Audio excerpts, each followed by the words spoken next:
Hey everybody, welcome on our channel. In this video we are gonna see, what if Naruto becomes the Maelstrom in the world of gods and got Harem? Part 1. Huge shout out to Chronium345 for this story. If you are new on the channel, don't forget to subscribe our channel and like the video too. So without wasting any more time, let's start the story. Marcus Henderson was chilling out under Williamsburg Bridge, content with his homeless lifestyle.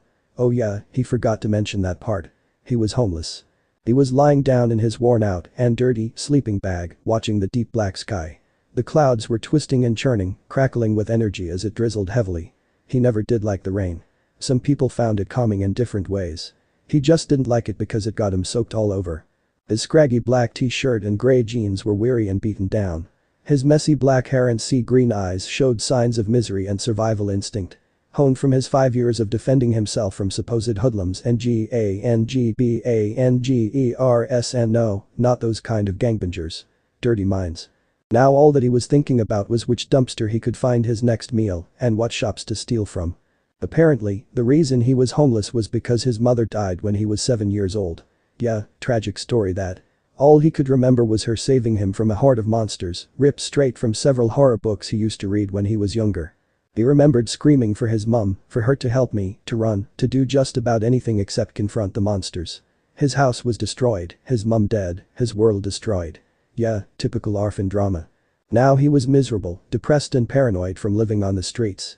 He couldn't go to an orphanage, they'd just mock him for his loss. He didn't dare go to the police about this. One word of monsters and they'd whip him up to an asylum or a mental care hospital. So that left him the option of living on the streets.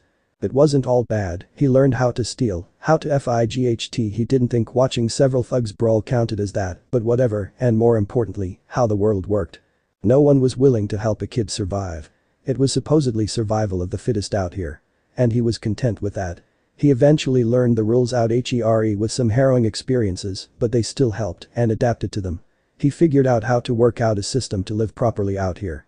And it has worked so far for him. That system became broken when he heard hissing.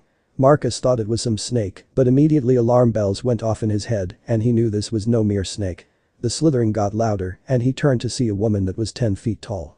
She had green scaly skin with black hair and wore armor. Like old-fashioned armor from medieval times or something. She even had a shield and spear. Instead of legs she had twin serpent trunks, which seemed out of place on her. "I found you, half-blood." The demonic-looking woman hissed at the young boy.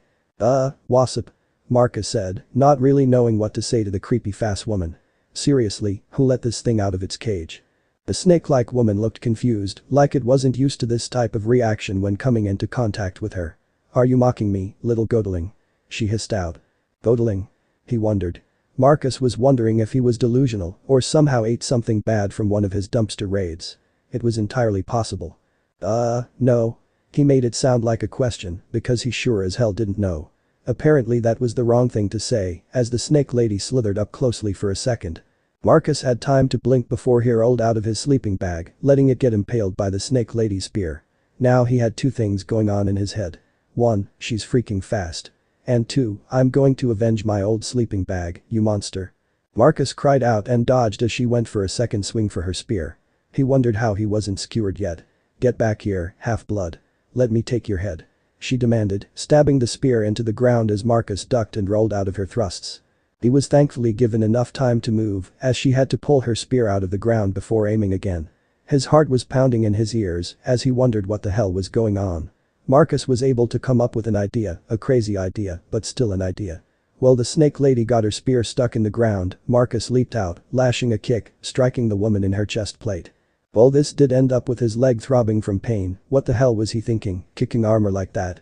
This did startle her. Following up with that, he shouldered her, tackling her down and leaving him with the spear still lodged in the ground. Great, now his leg and shoulder hurt like a fish. Nevertheless, he tried yanking her spear out of the ground with some difficulty. Eventually, he succeeded. While the spear was heavy in his hands and he never used an actual weapon in his life, he stabbed at it, her, whatever. The spear got lodged in her chest and the snake lady shrieked an ugly yell of pain. He tried not taking satisfaction from that, but he couldn't stop the wide grin spreading across his face at the pain he caused her. That happy feeling he felt quickly ebbed away when the fish hadn't died yet. She struck, bashing her shield into his stomach. Marcus doubled over in pain, berating himself for forgetting about her damned shield. She tried going for another strike, but he rolled away, despite his apparent pain everywhere. When he was able to concentrate properly, she had got her spear dislodged. Well, he again berating himself for not stabbing harder, where he stabbed her spear on chest, there was gold dust leaking out of her, rather than blood. Hell, she was still dripping gold dust from where her wound was. "Now you die, boy," she roared in rage. He just had time to hear that threat before she lunged. Marcus dodged, as his senses went haywire, like he could see so much more than he usually did. Despite his numbness, he could tell how the thing was moving and how to get out in time. It seemed her injury seemed to be weighing her down. He could say the same thing, however. If it weren't for that stab wound the fish had, he'd probably be dead by now. When the creature made another lunge, Marcus ducked, then stumbled, tripping over his feet and landing in the East River nearby. Well, this would normally be disadvantageous in a battle, that wasn't the case for him. When his body touched the water, it felt like he was re-energized, like he got several adrenaline boosts many times over. Marcus pondered on why he felt like this. He never really had any incidents where he felt like this in water. Even his previous injuries from before somehow have healed. He didn't know how any of this occurred. He did know one thing though. That snakefish was going to pay. Feeling a fire boiling in his stomach, Marcus re-emerged from the river. He leaped up, still brimming with his adrenaline-filled high. When he looked back again at the snake lady, she seemed almost frightened. Marcus grinned in return. "You're hiss on," she hissed angrily and fearfully. Marcus didn't know what she was talking about or whose son he was, but he ignored it. With a roar he jumped, kicking out with both feet and slamming into her shield, breaking it and leaving her open. He then yanked her spear from her and, properly this time, stabbed her through her chest, right where his previous attack was. She shrieked again, this time in pain, and exploded in gold, gear included. After a moment his senses went back to normal and his adrenaline-filled high left him. He collapsed, his body feeling dead tired. He groaned, this time in exhaustion. His vision started swimming. He felt like passing out. Marcus didn't know how what happened actually did happen or why the snake lady exploded into gold dust, but he didn't care. He couldn't just pass out on the street, being vulnerable when some thug or, even worse, a police officer came. So he started shuffling towards the river, intent on getting stronger again. He didn't know why he felt such towards it, but he did know that he couldn't just lie there. It seemed crazy, but so did being attacked by a supposed hallucination in the form of a snake lady. He crawled towards the river, his strength leaving him with each movement made. When he got to the bank of the river, he couldn't keep his eyes opened. Eventually, mumbling, "Screw it," he tumbled in the water, being revitalized but also sleepy at the same time. With the thought of hopefully arriving to safety, he slowly closed his eyes, the water taking him away. He came to when his back hit solid, muddy ground. His feet were still in the shore, but he didn't know which shore. He didn't even know where he was. Slowly opening his eyes, Marcus could tell the air was muggy, like it was the middle of summer. Much warmer than his sleeping bag and living space had been. Yep, and it had rained too, he could tell. He craned his neck, which hurt to do so, and almost saw a pine tree in the distance. He was wondering where he was when he heard the sound of running and galloping, followed by some voice. "Chiron, there's someone out there, near the shore." A male voice called out, sounding older. Fortunately, his, hopefully, rescuer gingerly picked him up. "Where?" he mumbled, then stopped abruptly, still feeling exhausted. He felt the guy holding him started running. He looked to see where they were going, towards a big blue house. Marcus looked at his savior and saw a pair of icy blue eyes staring back at him. The black edges of his vision engulfed him, and that was the last thing he saw. Marcus was wondering when his supposed madness would end. First dealing with a snake lady. Then killing said snake lady and her, or it, he still hadn't confirmed it yet, disappearing in gold dust. Then he was transported to God knows where by a river. And finally he was rescued or kidnapped by some guy with blue eyes. But that wasn't enough. He now was experiencing one of the most weirdest dreams yet. There was a golden eagle and white horse fighting. It involved lots of screeching and slashing talons from the eagle and whining and bucking from the horse. He didn't want to see either animal fighting, not because he cared which one killed itself. But he just wanted to wake up from all this and go back to being homeless, which wasn't something you heard normally. Thankfully Marcus woke up a few times before going back to unconsciousness. He remembered being spoon-fed something that tasted like warm strawberry cheesecake, but like pudding. He briefly saw a girl with curly blonde hair with odd gray eyes hovered over him, wiping stray bits from his chin. When she saw Marcus's eyes open, she said, "You look the same as the other one. Almost like brothers." An odd statement to someone who just woke up. Then she asked, "Well, since he didn't know, maybe you can help. What will happen at the summer solstice?" It sounded more like an interrogation. So Marcus replied accordingly, "What?" His voice was croaky and his eyes were blinking to adjust to the natural lighting in the room. The blonde looked around, as if afraid someone would overhear. What's going on? What was stolen? We've only got a few weeks. I don't know thing. The young boy mumbled while trying, and failing, to sit up. The girl gently pushed Marcus back down, even while he struggled. Relax, you're safe. She told him genuinely. Marcus didn't believe her, but was unable to protest or fight back. He could feel exhaustion creeping up to him, and blackness soon followed. He awoke again some time later, the girl gone, but replaced by a husky blonde guy, dressed like a surfer. He stood in the corner of the bedroom keeping watch over him. He had blue eyes. Marcus focused his eyes and found out he had a dozen of them on his cheeks, his forehead, even the backs of his hands. Marcus didn't even find it weird enough to call him out on it. He again felt sleep demanding his attention. When he finally came around for good, there was no weirdness surrounding him anymore, and he saw a window was by her side. Outside of it, she gazed across a meadow at green hills in the distance. The window was open to allow some breeze in. Marcus yawned, clicking his tongue, and felt like his mouth got stuck in a desert. It was incredibly dry. While he looked around, he found out he was in another infirmary. On the table next to him sat a tall drink. It looked like iced apple juice, with a yellow straw through a red cherry. He looked at it cautiously, his instincts honed from the previous years acting up. But his gut was saying otherwise, and eventually, his gut won out. He reached out towards it, his hand feeling weak at first. He managed to not drop it. Then he moved his mouth enough so he could reach the straw. Marcus took a tiny sip and recoiled slightly. It tasted like strawberry cheesecake, just liquefied. He eagerly sipped more of it, drinking greedily. Marcus felt a bundle of energy build up from the drink. He felt like he could bench press a truck. He enjoyed more of the strawberry goodness. After finishing drinking, he put the glass back onto the table before removing the blanket and swinging his legs to the side.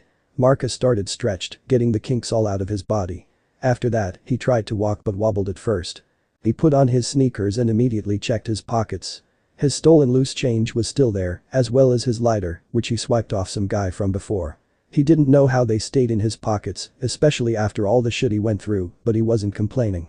As he left the infirmary, he found himself on a porch. He looked onto the beautiful scene that he viewed from the window. The image almost took his breath away. He wasn't into scenery that much, but even he could see that it was peaceful. There were a couple of lounge chairs and tables spread across the porch. A boy occupied one of them. He was about his age with short black hair and gloomy green eyes. That stopped him short. He remembered that blonde girl from before, briefly telling him about a boy who looked almost like him, like brothers. He didn't dwell on that thought too much. He wasn't keen on meeting a supposed long-lost brother anyway, after what happened to his mum. Marcus continued studying the boy. He saw a shoebox that had a jagged white and black horn. Marcus also saw that he was talking to another boy with curly brown hair. He briefly listened in on their conversation. "It wasn't your fault," his lookalike said. "Yes, it was. I was supposed to protect you," said the curly brown-haired boy. Marcus saw him leaning against the porch railing, looking utterly exhausted. He wore blue jeans, some Converse high tops and an orange t-shirt that said Camp Half-Blood. Okay, so he seemed to be at some kind of special camp. Marcus still didn't know why he appeared here. And the word half-blood, he recalled the snake lady from before called him the same thing also. So, what? Was it some kind of racist label group or something? And the penalty was to send some freak shows after each half-blood. Damn, that was brutal. Did my mum ask you to protect me? No, but that's my job. I'm a keeper. At least I was. But why, the lookalike boy asking, suddenly sounding woozy. Marcus easily eavesdropped, feeling no shame in doing so. Don't strain yourself, the curly-haired boy said. Here. He held the glass to the boy's lips. Hi, Marcus greeted casually, easily hiding the awkwardness he felt. Understandably surprised, the curly-haired boy let a strange nervous bleating noise, like a goat. Marcus smiled in return. You shouldn't even be standing, he said in a shocked voice, like he's never seen someone recover so quickly. He looked at the other boy, studying him properly. Huh, he looked kind of scrawny. Marcus almost chuckled at that. Hey, I'm a big boy, I can handle myself, he replied. Some stupid snake lady can't say otherwise. More importantly, where are we? It'll be explained in a bit, Curly answered, which didn't satisfy Marcus. I'm Grover, nice to meet you, He struggled to reply at that. Marcus, said boy replied. So, Grover, huh? Hey, is he camper here? The green-eyed boy asked. He's new, like you. He just appeared on the shore of the river. Marcus, this is Percy Jackson. Charmed. Marcus said to the other boy. Likewise, he replied. So, can you tell me what happened? Grover asked. Well, I was sleeping outside when all of a sudden, a freaky snake lady attacked me with a spear. Luckily, I managed to kill it before washing up on the shore, Marcus summed up. You killed a Dracony? With no training? Grover asked, his voice a little odd. Marcus wished he could bask in the praise, but he knew if it weren't for certain factors, he'd be dead. But he didn't tell him that. Yeah, he said, his voice hiding any hesitation. Wait, what's a Draco? Whatever you just said. Dracone, Grover pronounced for him, though didn't give any explanation. Marcus wanted to ask more, but decided against it. He figured he'd be told later on.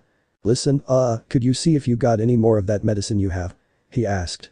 He didn't think he really needed any of it, but he'd rather be safe than sorry. Nectar, Grover corrected.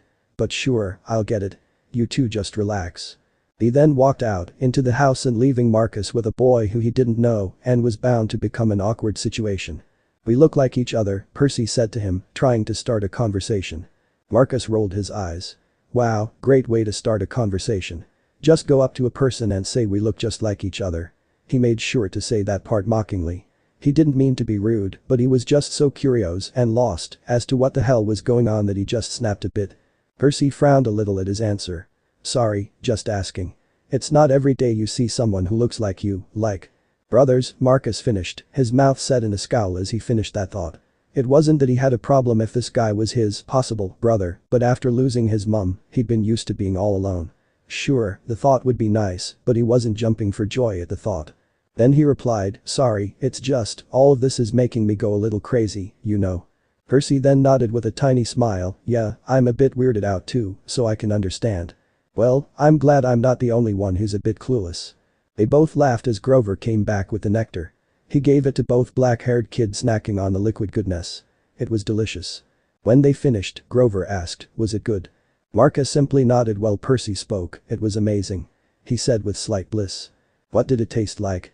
He asked, sounding wistful. Marcus was wondering why Grover didn't take any for himself. Sorry, Percy said. I should have let you taste. Grover's eyes went wide. No. That's not what I meant. I just wondered. Strawberry cheesecake for me, Marcus told him.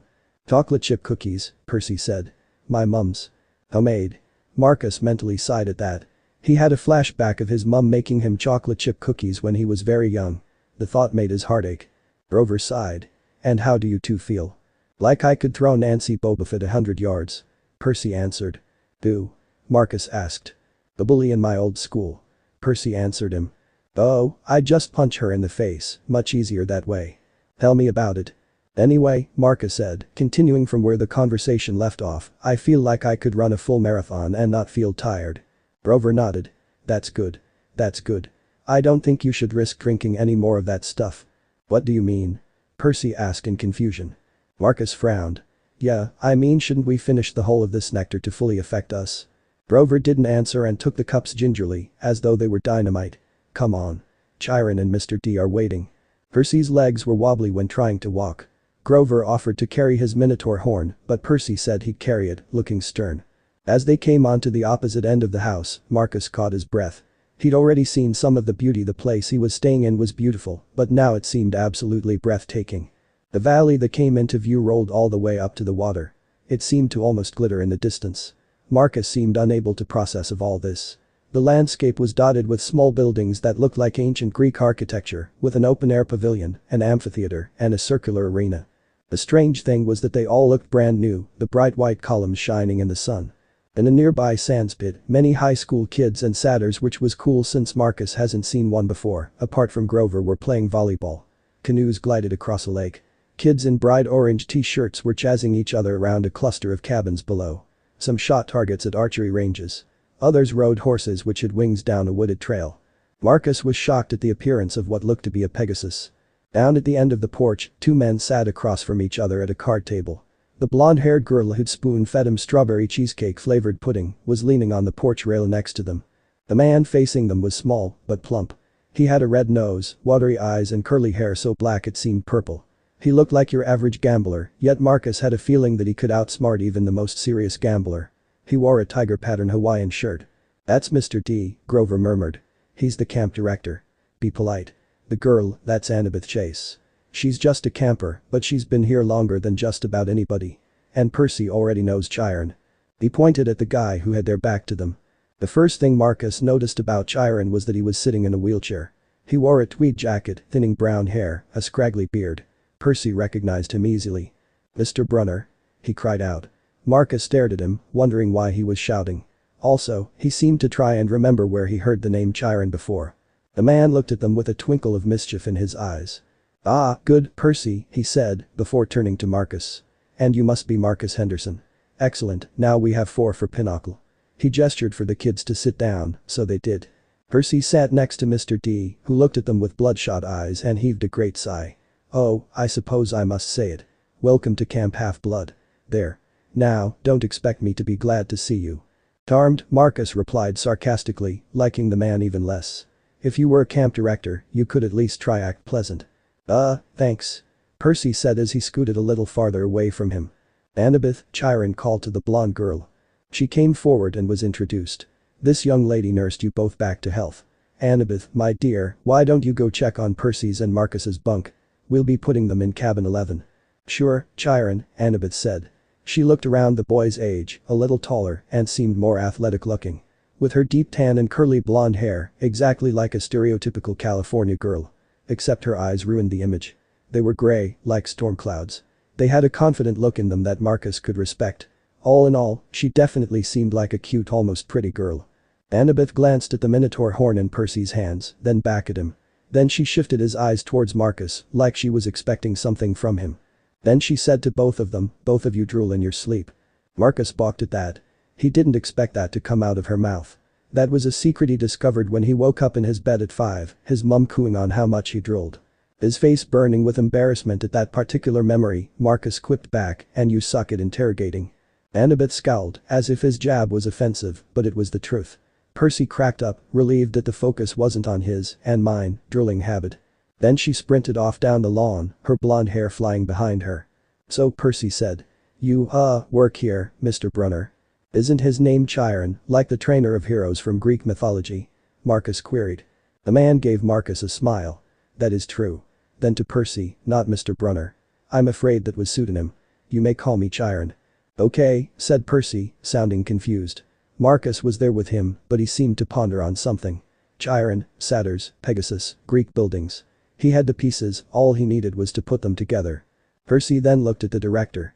"And Mr. D, does that stand for something?" Mr. D stopped shuffling the cards. He looked at Percy as if he belched loudly. "Young man, names are powerful things. You don't just go around using them for no reason." "Oh. Right. Sorry," he mumbled. "I must say, Percy," Chiron broke in. "I'm glad to see you alive. It's been a long time since I've made a house call to a potential camper. I'd hate to think I've wasted my time." "House call?" Percy asked while Marcus listened. "My year at Yancey Academy, to instruct you. We have satyrs at most schools keeping a lookout. We were unable to find you, Marcus, as you didn't attend any schools lately. Also, there was something blocking us from contacting you." "What was blocking you?" Marcus asked. He didn't know anything about blocking communication. "I do not know. But it seems to be magical in nature. Some kind of protective ward of some sort." "Wait, how did you know about me?" asked Percy, while Marcus pondered on this new information. "Grover alerted me as soon as he met you, Percy," Chiron replied. "He sensed you were something special, so I decided to come upstate. I convinced the other Latin teacher to take a leave of absence." "Wait," Marcus cut in. "How do I fit into all this?" Chiron frowned. "I do not know, Marcus. If we were able to locate you, we would have retrieved you far sooner. But still, even without any training, you still performed well. Killing a Dracony? Most impressive." Marcus smiled a bit at the praise. "Nevertheless," Chiron continued on, "you both made it here alive. And that's always the first test. You do know how to play Pinnacle?" Mr. D asked abruptly. "I'm not sure," Marcus said. "I'm not sure, sir," he said to the boy. Not liking this guy's attitude, he decided to be a bit witty. "There's no need to call me sir, Mr. D," he responded back cheekily. Percy laughed, amused by the whole debacle. Nice to know someone had a good sense of humor. Chiron merely smiled, also amused. Grover bleated nervously, as if Marcus had committed a great crime. And Mr. D himself glared, his watery eyes turning a threatening shade of purple. How do you play, sir?" Percy asked, apparently saving Marcus from being, presumably, chewed out. "Well, at least one of you has manners," Mr. D replied, as if mocking Marcus. "Well, along gladiator fighting in Pac-Man is one of the greatest games invented by humans. I would expect all civilized young men and women to know the rules." I'm sure the boys can learn, Chiron said. Alright, hold up, Marcus said, performing a timeout gesture. Can we please talk about what's going on and why we're here? Yeah, what he said, Percy agreed. Mr. Brunch Chiron, why would you go to Yancey Academy just to teach me? Mr. D snorted. I asked the same question. He then dealt the cards. Grover stood off to the side, nervous as can be. Chiron smiled sympathetically at the two boys. Percy, he said. Did your mother tell you nothing? She said, Percy responded, deep in thought. She told me she was afraid to send me here, even though my father wanted to. She said that once I was here, I couldn't leave. She wanted to keep me close to her. Typical, Mr. D muttered. That's how they're usually killed. Chiron apparently didn't listen to what Mr. D said and instead turned to Marcus. What about you, young man? Marcus didn't really like being the center of attention, but still replied. Some monsters attacked myself and my mum when I was 5. I think that they were after me, weren't they? Bingo, Mr. D replied unhelpfully. Marcus's whole world came crashing down. To think that his mum died because the monsters were after him pretty much shocked him and filled him with regret. While, logically, he knew that it wasn't his fault, nor could he do anything, the idea seemed to break him a little. Chiron gave him a sad smile. I'm sorry for making you reveal personal information deep to yourself, he said comfortingly, but Marcus wasn't listening, feeling numb. He felt so out of place that he missed out on what was being said.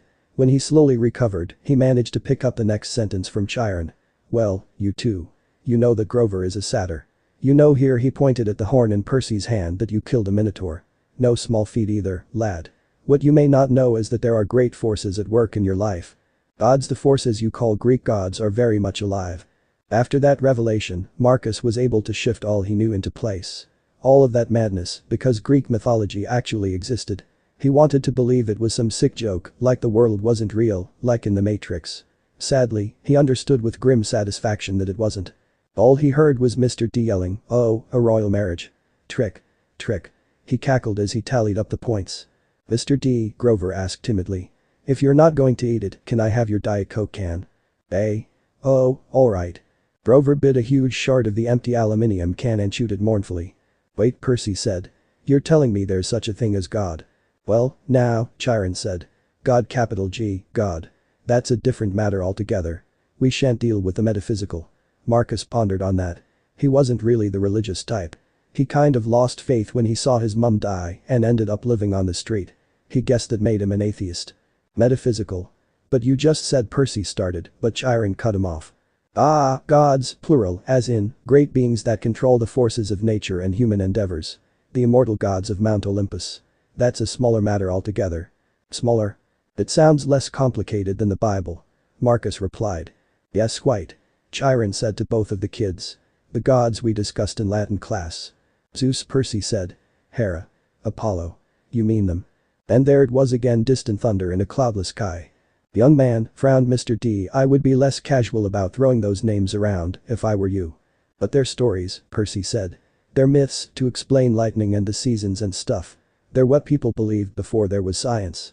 Marcus wondered why the camp director seemed offended by this. Then he began to think more on it, wondering if Mr. D himself was a god. If so, Marcus was disappointed. Science, he scoffed. And tell me, Perseus Jackson. Percy flinched. What will people think of your science 2,000 years from now? Mr. D continued. They will call it primitive mumbo jumbo. That's what. Oh, I love mortals, they have absolutely no sense of perspective. They think they've come so far. And have they, Chiron? Look at these boys and tell me. Percy, Chiron said, you may not choose to believe or not, but the fact is that immortal means immortal. Can you imagine that for a moment, never dying? Never fading? Existing, just as you are, for all time? It'd be boring, Marcus interjected. After really thinking about it, immortality didn't really appeal to him. Sure, the not dying part would be awesome, but living forever? It would be very dull. Not really for me, I guess. Chiron smiled towards him. An interesting viewpoint, Marcus. One not many consider at first. You mean, whether people believed in you or not? Percy said carefully. Exactly, Chiron agreed. If you were God, how would you like being called a myth, an old story to explain lightning?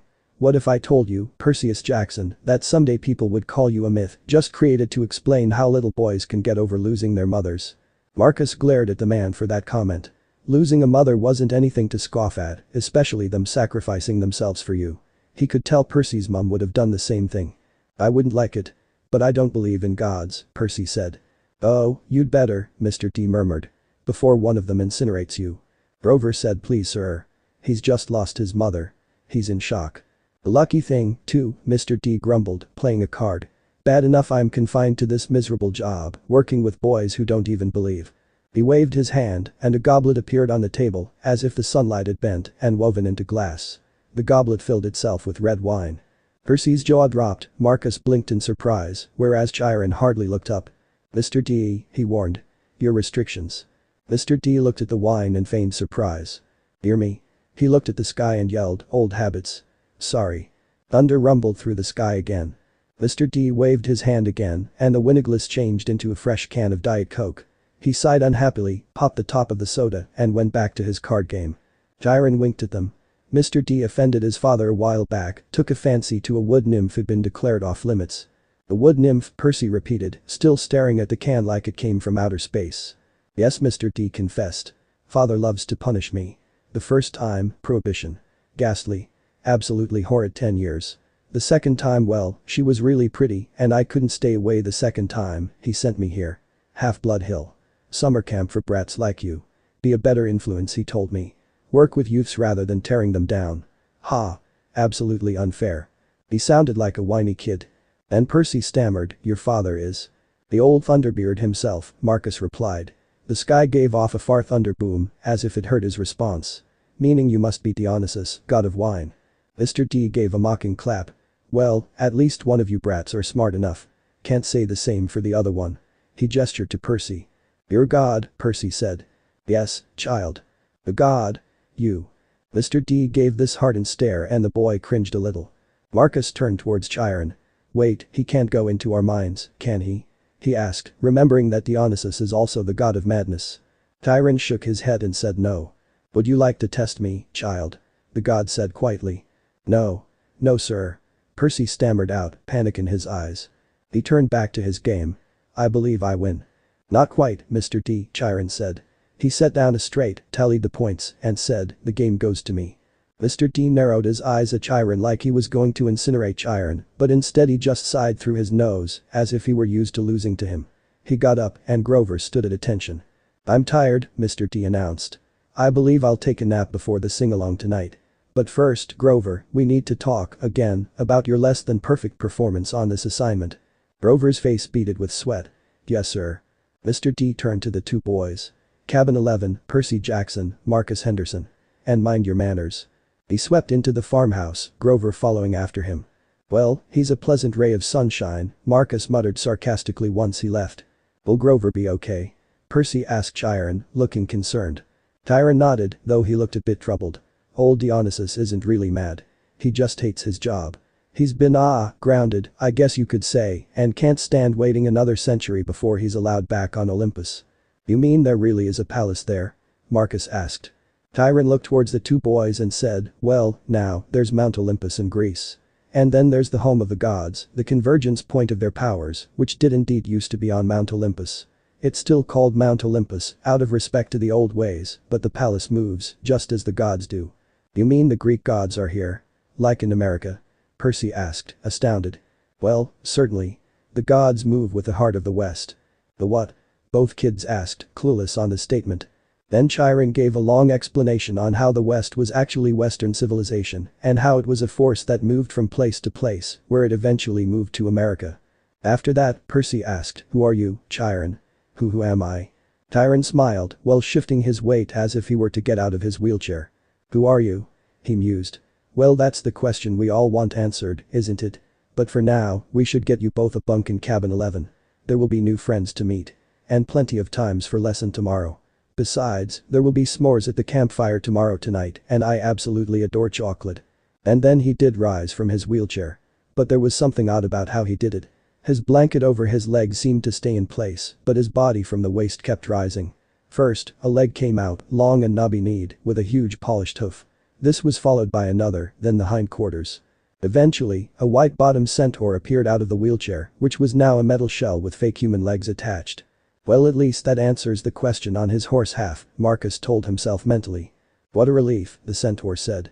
"I'd been cooped up in there so long, my fetlocks had fallen asleep. Now, come, Percy Jackson, Marcus Henderson. Let's meet the other campers."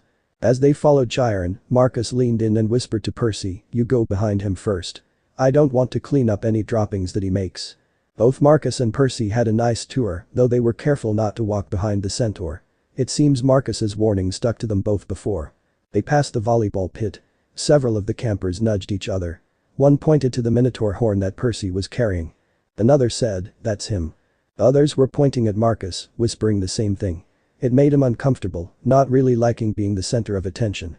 Most of the campers were older than them. Their sadder friends were bigger than Grover, all of them wearing orange Camp Half-Blood t-shirts, nothing else covering their bare furry bottom halves. They all stared at the two black-haired kids, like they were expected to do something. When they got a better view of the farmhouse, it looked a lot bigger than expected.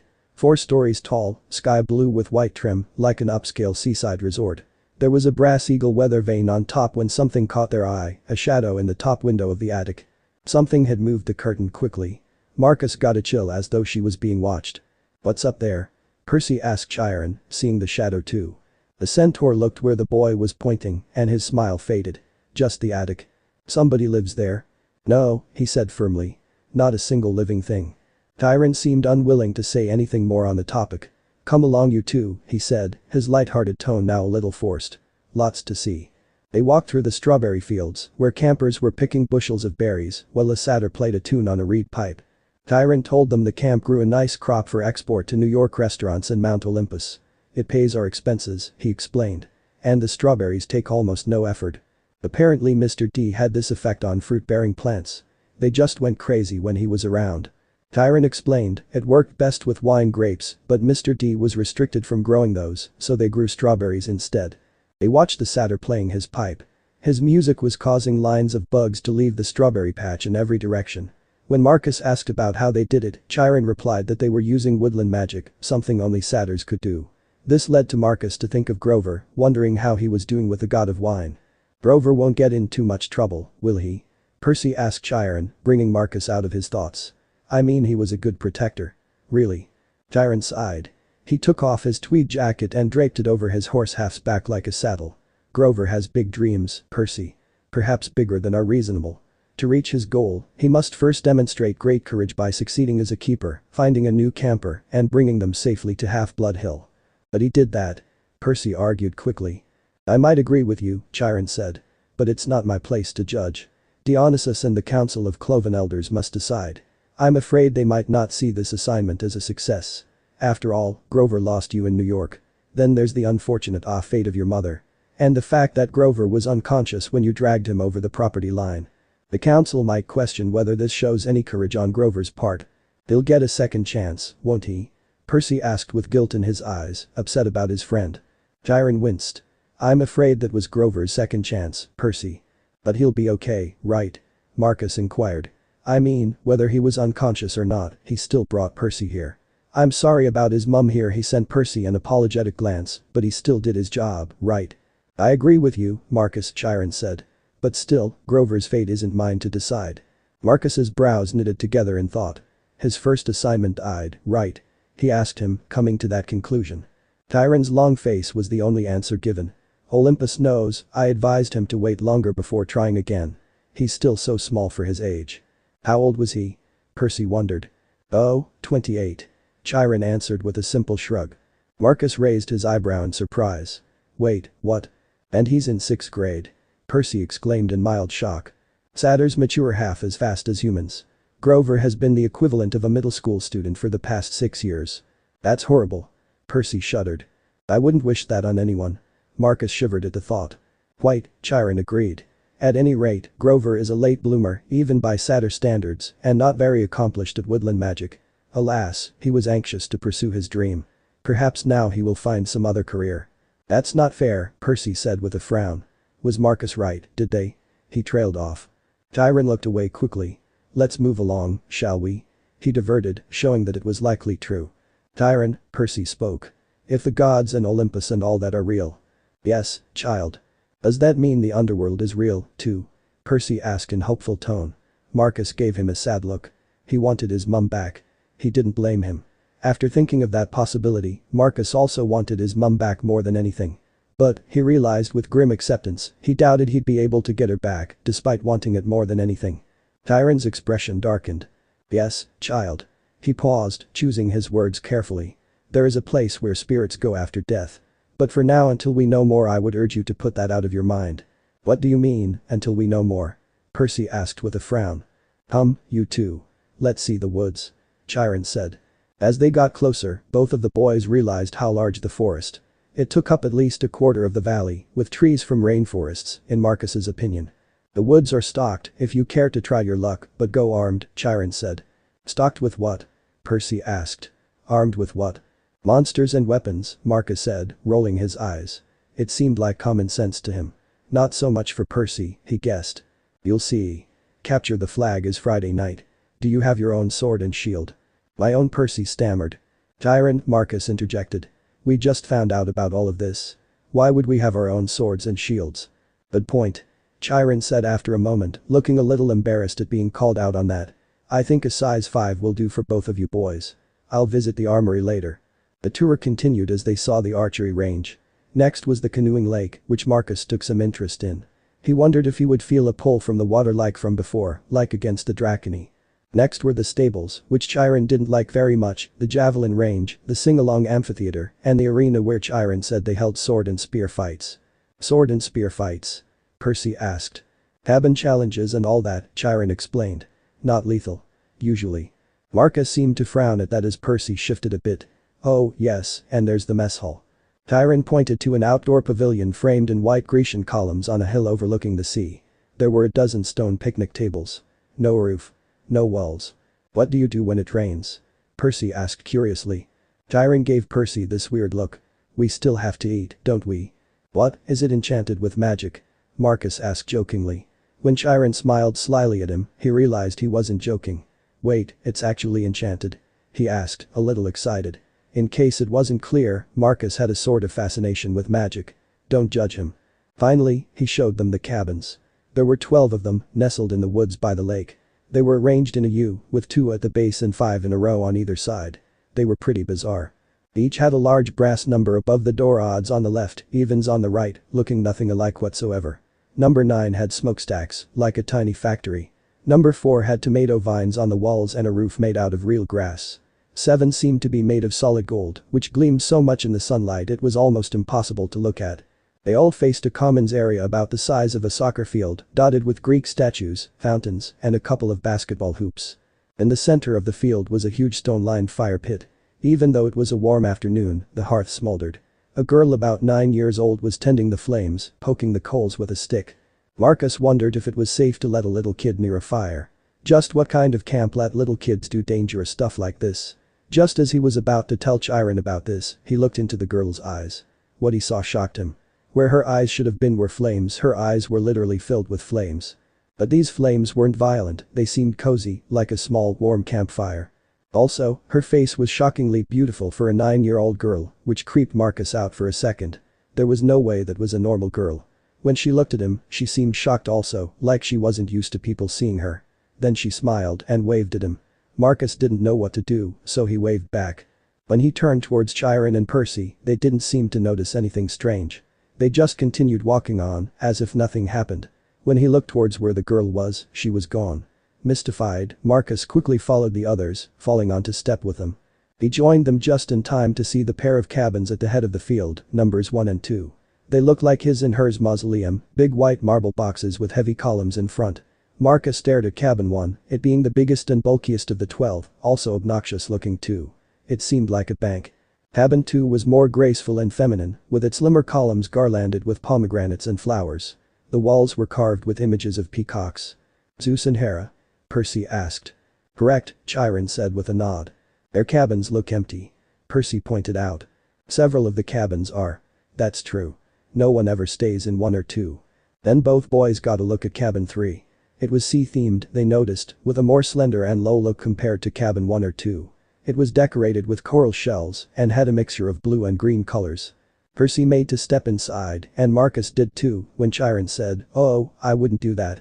But it was too late. Marcus got the smell of the sea breeze, like near the ocean. He felt a calming sensation when breathing it in. Like with the water, he felt a slight pull towards the cabin, leaving him puzzled as to why. Chiron then put a hand on both the boys' shoulders. Come along, Percy, Marcus, there is more to see. As the boys got a better look, they could see that most of the other cabins were crowded with campers. Number 5 was bright red, a really messy paint job, as if the color had been splashed on with buckets and finger painted by a caveman, but less artistic. The roof was lined with barbed wire. A stuffed wild boar's head hung over the doorway, and its eyes seemed to be moving like googly eyes. Inside, Marcus saw a bunch of mean-looking kids, both girls and boys, shouting over blurring American rock music and arm wrestling each other like they had nothing better to do. The loudest was a girl maybe 13 or 14. She wore a size XXXL Camp Half-Blood t-shirt under a camouflage jacket and had long stringy brown hair. She zeroed in on both Marcus and Percy, giving a dark sneer. Marcus, not liking that, glared back with an intense glare. He didn't have to deal with bullies on the streets, but he just didn't like them in general. They kept walking until Percy spoke. "We haven't seen any other centaurs," he observed. "No," said Chiron sadly. "My kinsmen are wild and barbaric folk, I'm afraid. You might encounter them in the wilderness or at major sporting events. But you won't see any here." Then Percy said, "You said your name was Chiron. Are you really?" He smiled down at the boy. "The Chiron from the stories. Trainer of Hercules and all that." "Yes, Percy, I am. But shouldn't you be dead?" Percy pointed out tactlessly. This caused Marcus to punch him in the arm. "Ow!" the boy exclaimed and turned to glare at Marcus, but he just glared back. Seriously, did he just ask that? Chiron paused, as if thinking of what to say.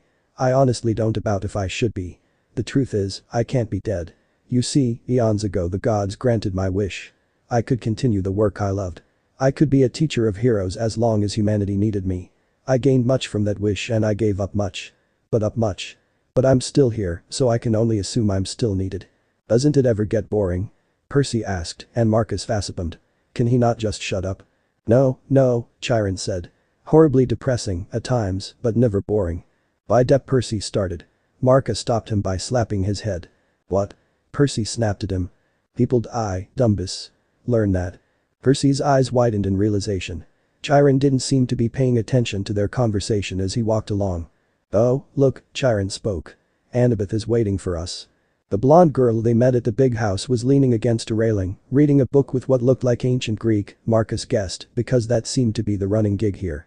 She looked up from her book, her storm gray eyes studying us intently, like she could still see the drool from when both boys slept. Marcus wasn't interested in talking about that. She stood in front of what seemed to be cabin 11. Out of all the cabins thus far, 11 looked the most like a standard summer camp cabin, which seemed run down. Like a worn threshold, peeling brown paint, like it needed work done to it. Over the doorway there seemed to be a caduceus symbol. Inside it was packed with people, both boys and girls, with way more sleeping bags than people. Chiron didn't go in. The door was too low for him. But when the campers saw him they all stood and bowed respectfully. "Well then," Chiron said. "Good luck, Percy, Marcus. I'll see you both at dinner." He galloped away towards the archery range. The two black-haired children were looking at the kids as they looked back at them. "Well?" Annabeth prompted. "Go on," she urged both boys. Amazingly, Percy did so and tripped on his own feet, making a fool out of himself. There were some snickers from the campers, but none of them said anything. Marcus laughed anyway, getting Percy to glare at him from the floor. Eventually Marcus managed to walk in and not make a fool of himself. Annabeth announced, "Percy Jackson, Marcus Henderson, meet cabin 11. As Percy stood up. "Regular or undetermined?" somebody asked. Neither boy knew what to say, but Annabeth did, "Undetermined." Everybody groaned. The blonde-haired guy came up and spoke to the campers. Now, campers. That's what we're here for. Welcome, Percy and Marcus. You both can have that spot on the floor, right over there." He pointed to the corner. Marcus gave the guy a once-over, again, not in that way. He looked to be in his late teens, tall and muscular but lean. He had short-cropped hair and a nice smile. He wore an orange tank top, cutoffs, sandals, and a leather necklace with 5 different colored clay beads. He also had a scar, thick and white, that ran from just beneath his right eye to his jaw. Marcus liked the guy, he seemed pretty cool. "This is Luke," Annabeth said, though her voice sounded different somehow. Marcus looked at the girl and saw her blushing lightly and snickered. Annabeth heard him and saw Percy looking at her, then her expression hardened. "He's your counselor for now. He's also the one who brought you to the infirmary, Marcus." "For now?"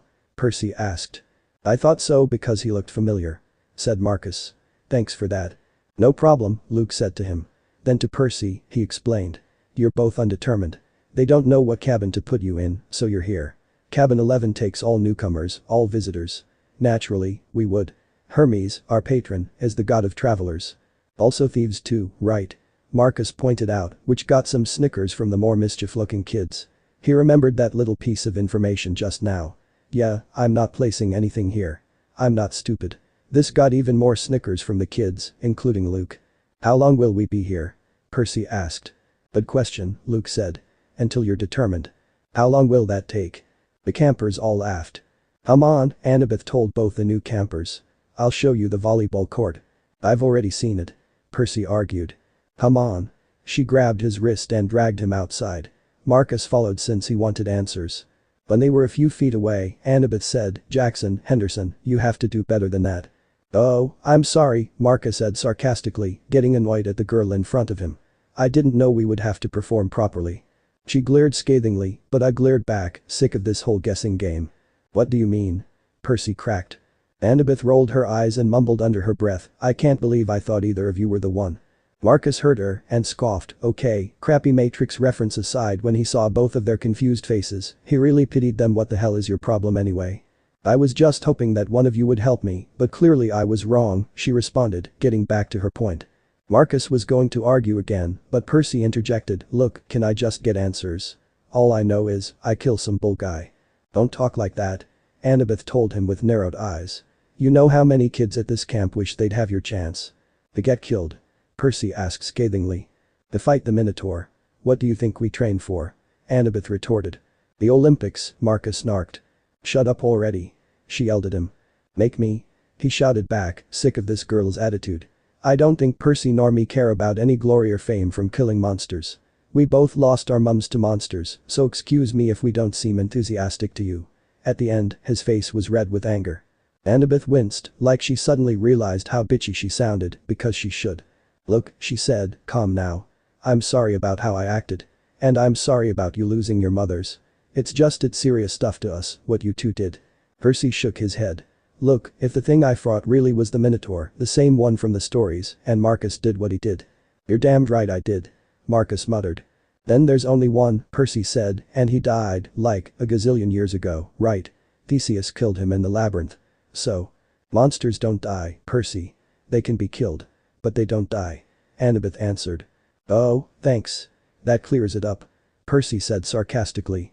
They don't have souls, like you and me. You can dispel them for a while, maybe even for a whole lifetime if you're lucky. But they're primal forces. Chiron calls them archetypes. Eventually, they reform. You mean if I killed one, accidentally, with a sword? Percy said. I mean, your maths teacher. That's right. She's still out there. You just made her very, very mad. How did you know about Mrs. Dodds? Percy asked. You talk in your sleep. Though Marcus talks about pizzas. Damn right. Marcus said proudly, not even bothered by it. Wait, you watched us sleep. That's getting real suggestive there. He teased her. Shut up. She scowled cutely, her face flushing. You almost called her something. A fury. They're Hades' torturers, right? Percy asked. Annabeth glanced nervously at the ground, as if she expected it to open up and swallow her. You shouldn't call them by name, even here. We call the kindly ones, if we have to speak of them at all. Wow, you have a lot of rules, Marcus said, a bit annoyed. Look, is there anything we can say without it thundering? Percy said in a whiny tone. Why do we have to stay at cabin 11, anyway? Why is everybody so crowded together? There are plenty of empty bunks right over there. He pointed to the first few cabins, and Annabeth turned pale. Wow, even I get why you don't do that. And I know about as much as you do. Marcus said, having an idea as to why, but not really believing it. He's right, Percy. Annabeth said. You don't just choose a cabin. It depends on who your parents are. Or your parent. She stared at him, waiting for him to get it. My mum is Sally Jackson, Percy said in a matter-of-fact tone. She works at the candy store in Grand Central Station. At least, she used to. I'm sorry about your mum, Percy. But that's not what I mean. I'm talking about your other parent. Your dad. Annabeth answered him. He's dead. I never knew him. Percy, I think by now you should have figured out that our parents are gods along with just about everyone here, Marcus spoke. It was definitely a shock to find out Greek gods existed. To find out they were your parents were Greek gods, that was mind-blowing. Annabeth sighed. Marcus is right, Percy. Your father isn't dead. How can you say that? You know him? Percy asked in surprise. No, of course not, Annabeth flustered. Then how can you say? Because I know both of you. You wouldn't be here if you weren't one of us. Annabeth assured them. You don't know anything about me, Percy said with a frown. I agree with him, Marcus said, also frowning at that. Don't assume you know anything about me. No. She raised an eyebrow. I bet you moved around from school to school. I bet you were kicked out of a lot of them. Percy blinked in surprise while Marcus denied it. Actually, I haven't been to school that much. He said. Only went to one, and that was it. Annabeth also blinked in surprise by the answer, but nevertheless continued on. Well, for most of us, we are. You're also diagnosed with dyslexia. Probably ADHD, too.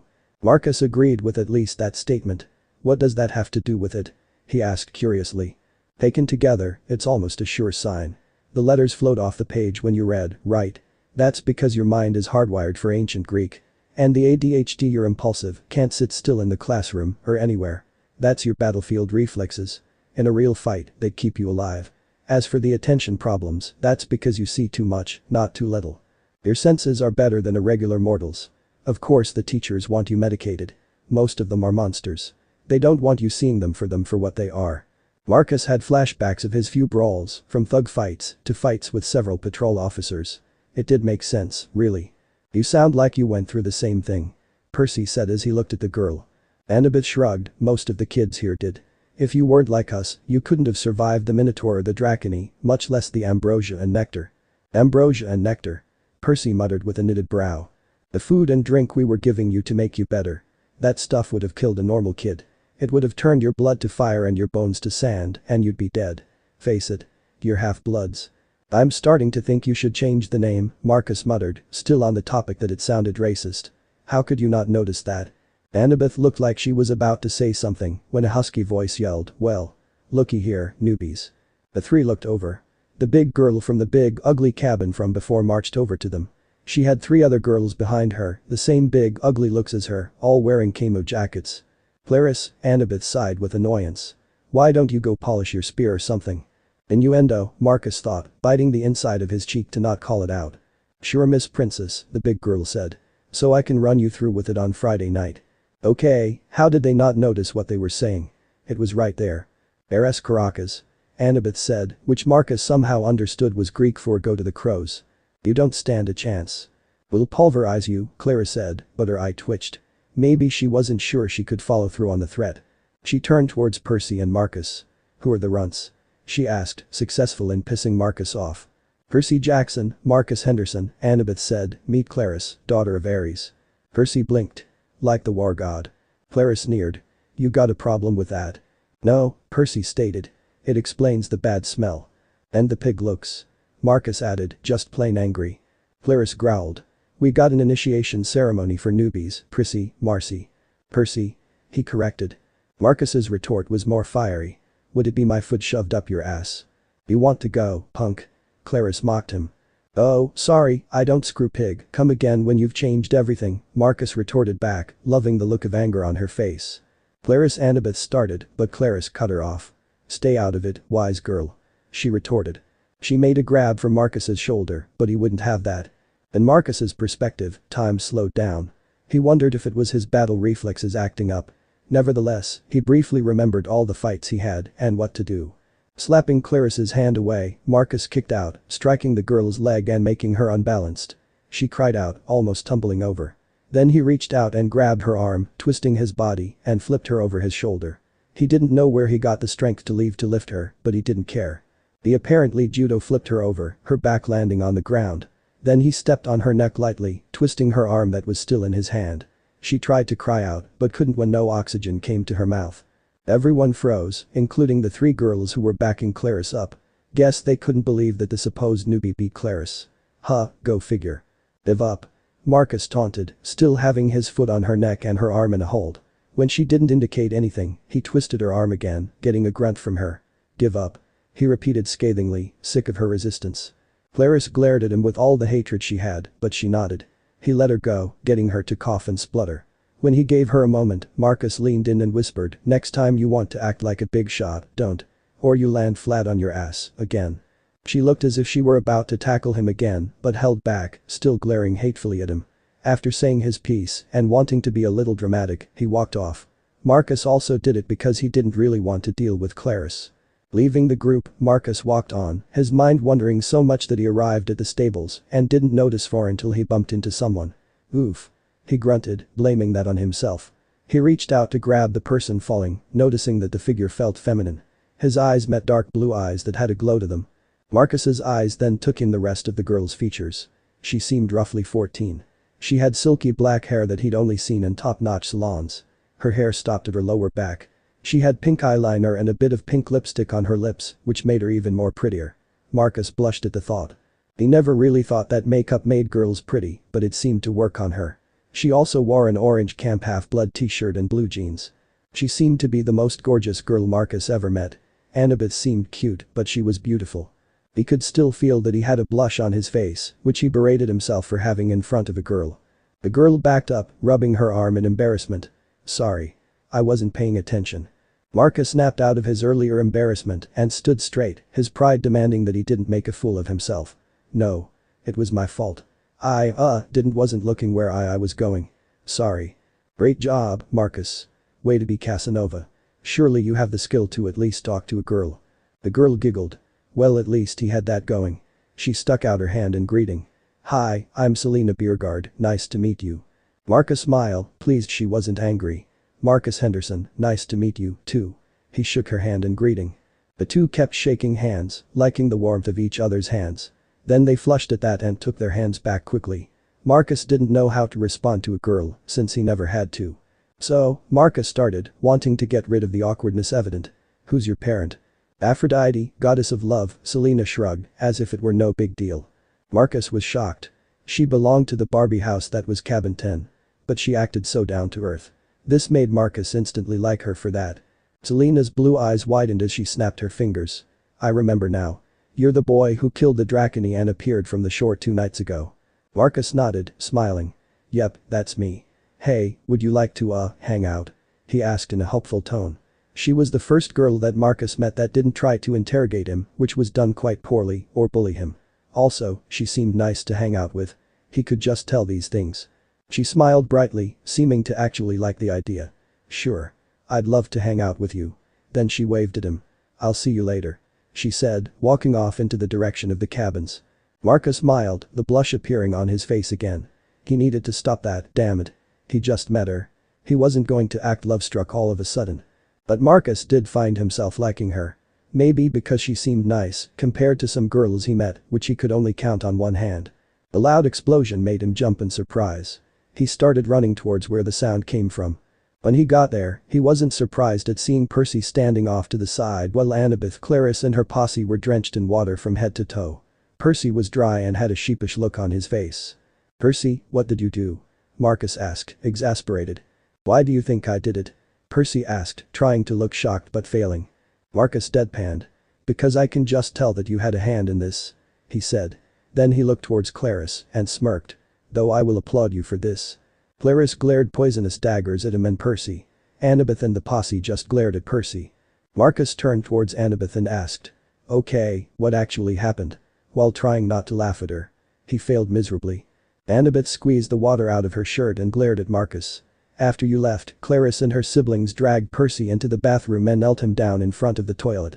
Here Percy interrupted her, frowning, the water suddenly shot out of the toilet. Wetting everyone else except me. Marcus was about to comment on that when Clarice spoke, her voice filled with hatred. You're dead, new boy. And you too. Here she glared towards Marcus. Here Marcus rose an eyebrow mockingly. Oh, if you want to get knocked flat on your ass again, you're always welcome. Here he bowed mockingly. Here Clarice had to be held back by her siblings, though they didn't look happy either. When they left, Marcus looked towards Annabeth, who was staring at him and Percy intently. What? I'm thinking, Annabeth said. That I want both of you to join my team and capture the flag on Friday. Oh, joy, Marcus muttered. After the little incident at the bathrooms, people were whispering about what happened. Of course Marcus ignored it while he was pretty sure Percy heard it. Or maybe they were commenting on Annabeth, who was still wet from the bathroom incident. Marcus tried not commenting on that. He failed and ended up getting punched on the arm for that. They passed a rock wall that had lava spewing out of it. Marcus definitely wanted to climb that, despite how dangerous it seemed. Then there was the arts and crafts room, where satyrs were sandblasting a giant marble statue of a goatman, and the metal shop, where kids were forging their own swords. Later on they passed a canoeing lake they saw earlier. Annabeth stopped and said flatly, "I've got training to do. Dinner's at 7:30. Just follow your cabin to the mess hall." "Annabeth, I'm sorry about the toilets." Percy blurted out, feeling guilty. "Whatever. It wasn't my fault." Percy said but stopped as he knew it was his fault too. Annabeth looked at him skeptically and Marcus just chuckled quietly. Percy glared at the other boy. Marcus himself was wondering about how the whole incident happened. He wasn't sure how it happened either, and he wasn't willing to believe Percy that he didn't know what happened. "You need to talk to the Oracle," Annabeth said. "Who?" Percy asked. "Not who. What? The Oracle. I'll ask Chiron." "Wait, isn't that one of those fortune tellers from ancient times?" Marcus asked, remembering that tidbit from staying outside a library some time ago. "Yes, but this Oracle is different," Annabeth said. Marcus nodded, not really interested in knowing more at the moment. He saw Percy looking down at the water, seemingly blushing. Wondering what was going on, he leaned down also, seeing two people there. Two teenage girls were sitting cross-legged at the base of the pier, 20 feet below. They wore blue jeans and shimmering green t-shirts. Their brown hair floated loose around their shoulders as minnows darted in and out. They waved, like they knew both boys. Marcus didn't know what to do. He waved back, along with Percy. "Don't encourage them," Annabeth warned. "Naiads are terrible flirts." "Naiads," Percy repeated, sounding completely overwhelmed. Marcus could somehow relate too. "That's it. I want to go home now." "Hold on," Marcus started, exasperated. "So, fighting a fury, killing the Minotaur, learning Greek mythology actually exists, meeting a god, all that is fine. But meeting cute girls makes you want to leave." "Here," Percy blushed. Marcus just shook his head. "I just don't get you, man." Annabeth frowned. "Don't you get it, Percy? You're home.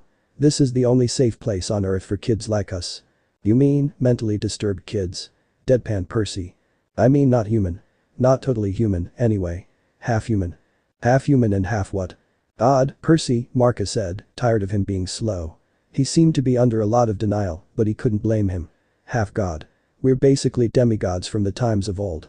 "Right," Annabeth agreed. "Your fathers aren't dead, Percy, Marcus. They're both one of the Olympians." "Wait, what about the other gods?" Marcus asked, curious. "The ones from Greek mythology as well. Like Hecate, Hypnos, and all the rest." "That's true also," Annabeth said, after thinking for a moment. "But not likely. But how could our parents be gods? That's crazy." "Is it? What's the most common thing gods did in the old stories?" Smite people and pop kids out like rabbits." Marcus answered, remembering that tidbit quite easily. "I was talking about the last part, but yes," Annabeth answered, speaking hesitantly, as if she might be struck down. "Hold up," Marcus said, after some thought. "Almost every kid here is a demigod, right?" "Yes," Annabeth said slowly. "So, do the gods not learn the use of a condom, or, pulling out?" Marcus asked, shocked. "Seriously, how many kids came from one of the gods' daily meetings?" Both Annabeth and Percy blushed at the images created, but Annabeth answered anyway. "Well, no. I guess not," she said, still blushing while answering. After a moment, Percy asked, "So if all the kids here are demigods, then who is your dad?" Their hands tightened around the pier railing. Marcus got the feeling that they approached sensitive territory. "My dad is a professor at West Point," she said. "I haven't seen him since I was very small. He teaches American history." "He's human," Percy stated. "What? You assume it has to be a male god who finds a human female attractive? How sexist is that? Who's your mum then?" "Cabin 6. You do know we're still new, do you?" Marcus stated after a moment. Annabeth straightened and replied, "Athena. Goddess of wisdom and battle." So she had a wisdom goddess as a mum? Well, that explained the calculative gray eyes she had. "And my dad?" Percy asked. "Underdetermined," Annabeth said. "Like I told you before. Nobody knows. Except my mother. She knew." "Maybe not, Percy. Gods don't always reveal their identities." "My dad would have. He loved her." Marcus shrugged. "Well, I'm not looking forward to meeting my jackass of a dad anyway, so I'm not eager to find out about him." Percy and Annabeth gave him looks. "What? You're not curious to find out about your dad?" Percy asked. Marcus scoffed indignantly. "No, why should I? The bastard let my mum die and left me to fend for myself. I could care less about him." He was being honest too. Well, he did hold some resentment towards his unknown dad, which was an understatement. He honestly didn't care enough to find out about him. He survived for 12 years without his father's help and 7 of those years on his own. He didn't need him now. "The gods can't interfere with mortal affairs, Marcus," Annabeth said. Marcus scoffed again. "Excuses. If they can't interfere in our lives, why bother having us anyway? He asked. The way he saw it, it was just petty excuses the gods used to not visit them. He wasn't asking to meet his dad directly, he was a god after all. But not even a sign. A message to show that he still gave a damn about him. Nope. Nothing. Annabeth glanced nervously at the sky, as if it were going to become stormy again. You shouldn't talk like that. The gods won't like that. The gods can kiss my ass for all I care, Marcus said, which resulted in lightning to flash across the sky. This caused him to roll his eyes. Really, Zeus? Do you have to act like a drama queen all the damn time? Annabeth looked angry and was about to say something, but Percy interrupted. So will I get a sign from him or something? He asked. Sometimes it happens, Annabeth said, happy to answer the question. And sometimes it doesn't. The gods are busy. They have a lot of children and they don't always sometimes they don't care about us, Percy. They ignore us. She ignored Marcus's muttering, of course they do. So I'm stuck here, Percy said, thinking about all the sad expressions he saw at the cabin. He kind of agreed with Marcus's way of thinking. That's it? For the rest of my life? Well, it depends. Annabeth stated. Some campers only stay the summer. If you're a child of Aphrodite or Demeter, you're probably not a real powerful force. The monsters might ignore you, so you can get by with a few months of summer training and live in the mortal world the rest of the year. But for some of us, it's too dangerous to leave. We're year-rounders. In the mortal world, we attract monsters. They sense us. They come to challenge us. Most of the time, they'll ignore us. We're old enough to cause trouble about 10 or 11 years old. Here Marcus scowled, the obvious exception to that rule, but after that, most demigods either make their way here or they get killed off. A few manage to survive in the outside world and become famous. Believe me, if I told you the names, you'd know them. Some don't even realize they're demigods. But very, very few are like that. So monsters can't get in here? Percy asked, hoping he was safe. Annabeth shook her head. Not unless they're intentionally stalked in the woods or specially summoned by someone on the inside. Why would anybody want to summon a monster? Practice fights. Practical jokes. Practical jokes. So someone's idea of a prank, Marcus mused, wondering if he would meet such people here. Anyway, Annabeth said. The point is, the borders are sealed to keep mortals and monsters out. From the outside, mortals look into the valley and see nothing unusual, just a strawberry farm. So you're a year-rounder? Percy asked. Annabeth nodded. From under the collar of her shirt, she pulled a leather necklace with 5 clay beads of different colors. It was just like Luke's, except Annabeth's also had a big gold ring strung on it, like a college ring. I've been here since I was 7, she said. Every August, on the last day of summer session, you get a bead for surviving another year. I've been here longer than most counselors, and they're all in college. Why did you come so young? She twisted the ring on her necklace. None of your business. Marcus nudged Percy. Percy, I think you should focus on not asking sensitive questions, he said, this showing that Percy still didn't know when to keep his mouth shut. Annabeth nodded to Marcus in gratitude. Sorry, Percy said. So I could just walk out of here right now if I wanted to? It would be suicide, but you could, with Mr. D's or Chiron's permission. But they wouldn't give permission until the end of the summer session unless. Both boys asked. You were granted a quest. But that hardly ever happens. The last time. Her voice trailed off. Both boys could tell from her tone that the last time hadn't gone well. Back in the sick room, Percy said, when you were feeding me that stuff. Ambrosia. Yeah, that stuff. Anyway, you asked me something about the summer solstice. Yeah, me too, Marcus said. Annabeth's shoulders tensed. So both of you do know something? Well, no. Back at my old school, I overheard Grover and Chiron talking about it. Grover mentioned the summer solstice. He said something like we didn't have much time because of the deadline. What did that mean? She clenched her fists. I wish I knew. Chiron and the satyrs, they know, but they won't tell me. Something is wrong in Olympus, something pretty major. Last time I was there, everything seemed so normal. As normal as you can get with gods anyway, Marcus muttered. You've been to Olympus? Percy asked, surprised. Some of us year-rounders, Luke and Clarice and I and a few others, we took a field trip during the winter solstice. That's when the gods have their big annual council. But how did you get there? The Long Island Railroad, of course. You get off at Penn Station. Empire State Building, special elevator to the 600th floor. She looked at them like they already knew about it. You're both New Yorkers, right? Sure, Marcus muttered sarcastically. He seemed to be doing that a lot. Because we've both seen Olympus floating above us at 100 feet up, and the quickest way is through the Empire State Building. Thanks. Honestly, did she think they knew all this? She needed to stop assuming too much. She blushed, just remembering that both boys were all new to this. Sorry. Right after we visited, the weather got weird, as if the gods had started fighting. A couple of times since, I've overheard satyrs talking. The best I can figure out is that something important was stolen. And if it isn't returned by the summer solstice, there's going to be trouble. When you both came along, I was hoping Athena can get along with just about anybody, except for Ares. And there's the rivalry she has with Poseidon. But, aside from that, I thought we could work together. I thought you might know something. Well, thanks for the vote of confidence, Marcus said, but sorry. We know of the situation as much as you do. Even less. But hopefully we might help each other. He wasn't opposed to it, despite her being annoying at times. Thanks. I need to get one. I'm not too young. If only I could found out what's going on. On that note, Percy's stomach rumbled, indicating he was hungry. Come to think of it, I was too. I'll see you later, Annabeth said, tracing her finger along the railing of the pier, as if drawing a battle plan. Considering who her mum was, that was possible. Come on, Marcus said to Percy. Let's join our new cabin mates. XXX. Back at cabin 11, everybody was talking and messing around, waiting for dinner. Marcus noticed that a lot of the campers had similar features. Sharp noses, upturned eyebrows, mischievous smiles. They seemed to be the pranksters of the cabin, or the camp. Marcus found himself instantly liking them. He just hoped that they didn't prank him. Then there was going to be problems. The counselor, Luke, came over. He had the Hermes resemblance, too. It was marred by the scar on his right cheek, but his smile was intact. Marcus wondered if he got into some kind of fight or battle. Found you both a sleeping bag, he said. And here, I stole you some toiletries from the camp store. Marcus was able to fully believe him. Being the son of the god of thieves and all that. Thanks. No prob. Luke sat next to them, pushing his back against the wall. Tough first day. Marcus shrugged.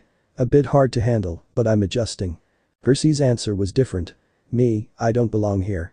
I don't even believe in gods. Yeah, Luke said. That's how it all started. Once you start believing in them, it doesn't get any easier. Your dad is Hermes?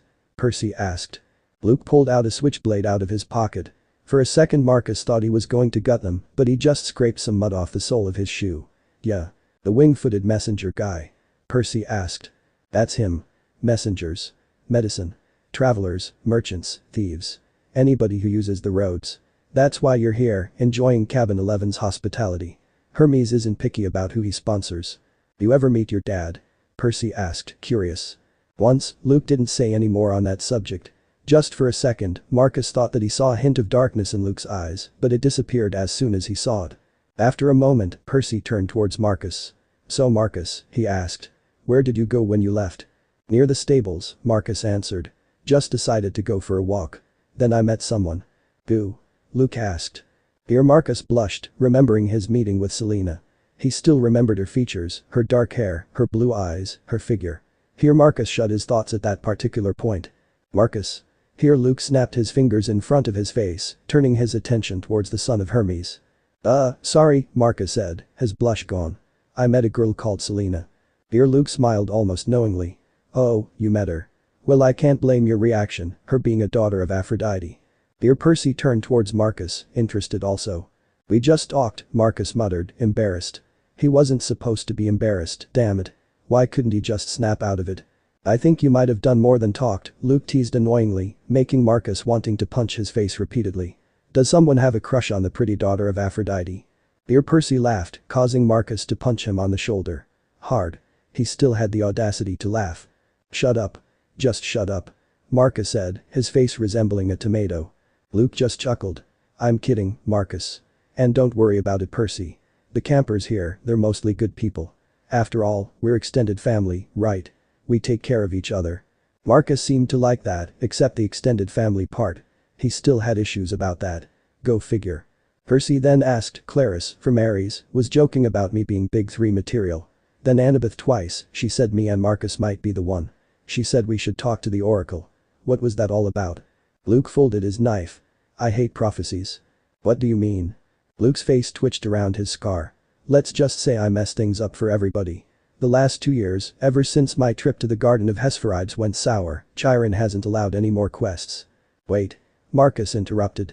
Was that how you got your scar? From the dragon there, Layden. He also remembered that myth in particular. Who knew sleeping outside a library could improve his knowledge of Greek myths? Luke smiled grimly. Got it right in one, Marcus. Anyway, Annabeth's been dying to get out into the world. She pestered Chiron so much he finally told her he already knew her fate. He'd had a prophecy from the oracle. He wouldn't tell her the whole thing, but he said Annabeth wasn't destined to go on a quest yet. She had to wait until somebody special came to the camp. Somebody special? Percy asked. Sounds like some protagonist bullshit from a novel or TV series, Marcus muttered to himself. He frowned, feeling like someone just laughed at him and his statement. Me, hahaha. Don't worry about it, guys, Luke said. Annabeth wants to think every new camper who comes through here is the omen she's been waiting for. Now come on, it's dinner time. As soon as he said that, a horn blew in the distance. Luke yelled, 11, fall in. The whole cabin, about 20 or so of kids, filed into the commons yard. They lined up in order of seniority, so of course Percy and Marcus were dead last. Campers from other cabins came too, except the 3 empty cabins at the end and cabin 8, which now glowed silver as the sun went down. They marched up the hill to the mess hall pavilion. Satyrs joined the group from the meadows. Naiads emerged from the canoeing lake. A few other girls came out of the woods, literally. In all, there were maybe 100 campers, a few dozen satyrs, and a dozen assorted wood nymphs and naiads. At the pavilion, torches blazed around the marble columns. A central fire burned in the bronze brazier. Each cabin had its own table, covered in white cloth trimmed in purple. 4 of the tables were empty, but cabin 11's was way overcrowded. Percy had to squeeze onto the edge of a bench with half his butt hanging off. Marcus helped by shoving a few people to the side, making space for him and Percy. Both boys saw Grover sitting at table 12 with Mr. D, a few satyrs, and a couple of plump blonde boys who looked just like Mr. D. Chiron, stood to one side, the picnic table being too small for him. Annabeth sat at table 6 with a bunch of serious-looking athletic kids, all with grey eyes and blonde hair. Clara sat behind them at Ares' table. She'd apparently gotten over being humiliated because she was laughing and belching right along with her siblings. Finally, Chiron pounded his hoof against the marble floor of the pavilion and everyone went silent. He raised a glass. To the gods. Everybody raised their glasses. To the gods. Both Marcus and Percy said it weakly, one feeling overwhelmed and the other just not really feeling thankful. Wood nymphs came forward with platters of food. Grapes, apples, strawberries, cheese, bread, and barbecue. Marcus's stomach growled in glee, not being used to food like this in a long time. Both boys' glasses were empty, but Luke said, speak to it. Whatever you want, non-alcoholic of course. While Percy experimented with his blue cherry coke, Marcus said, Dr. Pepper. Sure enough, the liquid filled his glass. He took a sip, sighing in content. The drink quickly became his favorite after an incident in a diner. Then some food was passed to the boys. Marcus was about to dig in, but Luke said, come on. He nearly pouted. His stomach needed good food right now. They followed him to the bathtub fire and saw people throwing in a good portion of their food in it. This made Marcus blanch. Who would throw away such food? A lesson Marcus was taught, learned on the streets was that you should never waste what you got. Burnt offerings for the gods, Luke explained. They like the smell. Both boys looked puzzled. Why would an immortal all-powerful being love the smell of burnt food? Percy asked. Right. Marcus agreed. Luke approached the fire, bowed his head, and tossed in a cluster of fat red grapes. Hermes. When it was Percy's turn, he threw his food in, and not much happened. Then Marcus came for his turn. Not knowing who to pray to in particular, he was a bit stumped. He didn't want to offer anything to his asshole of a father who couldn't do jack shit for him. Then he came across a certain name that he took interest in. Hestia, he muttered, remembering the goddess of the hearth from the stories he read. She was his favorite goddess because of her domain, family. Something Marcus yearned for the past 7 years. It was one of the most important things to him, and that was why she was his favorite goddess. He threw a piece of his barbecue after saying the name, which filled the air with a smell of chocolate and fresh-baked cookies, with hamburgers on the grill and wildflowers, and hundreds of other amazing things as well. What was even stranger was that the hearth burned more brightly, and there was a glow coming from it, as if pleased with his offering. Then he remembered that Hestia was the goddess of the hearth and so probably heard his offering. He smiled at that. People raised their eyebrows high, but Marcus quickly left before anyone could ask any questions. After that, both boys ate quickly. Marcus learned that they even made pizza here, another one of his favorite foods. Even better, it seemed never ending here. Marcus was quickly learning to love this place. Marcus also saw table 10, which was completely pink. Sitting there were tons of boys and girls, all good-looking and beautiful. His attention, however, was on Selena, who was chatting with some of her siblings. She saw him, smiled and waved. Blushing, he waved back. Her siblings saw this and burst into giggles and chatter. Chiron pounded his hoof for attention. Mr. D got up with a huge sigh. Yes, I suppose I'd better say hello to all you brats. Well, hello. Our activity director, Chiron, says that capture the flag is this Friday. Cabin 5 presently holds the laurels. A bunch of ugly cheering rose from the Ares table. Personally, Mr. T muttered. I couldn't care less, but congratulations. Also, I should tell you that we have 2 new campers today. Peter Johnson and Mary Hunting. Marcus glared at him for getting his name wrong. Chiron muttered something. Percy Jackson and Marcus Henderson. Mr. T corrected. That's right. And all that. Now run along to your silly campfire. Go on. Everybody cheered. They all headed down to the amphitheater where Apollo's cabin let us sing along. They sang camp songs about the gods and ate s'mores and joked. Both Marcus and Percy were starting to enjoy this place. Marcus especially. It started to feel like he had an actual home to go to. End chapter. So this part ends here. If you want to see next part of this series, like the video now and share the story with your friends. Bye bye.